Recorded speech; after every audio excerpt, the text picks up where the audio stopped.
Good morning. Good morning. It's Tuesday, February 17th, and I am going to be very quick with this one. I just want to remind you that the God that we serve is the same God right now as he was back then. So if he did it before, he can do it again. Those of you that are that are going through struggling, trying to figure out, God, can you hear me? Can you see me? Are you listening to me? If it was in his will for you to move forward in a certain way before, it's in his will now. Okay, if he did it before, he's going to do it again. We mess up because sometimes we're seeking after things that has never been in his will for us.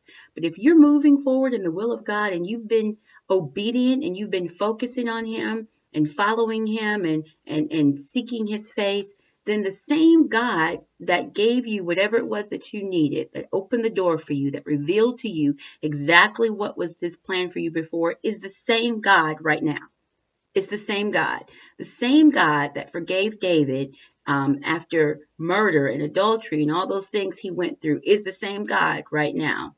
The same God that got Moses and the children of Israel from Egypt to the promised land is the same God we serve right now.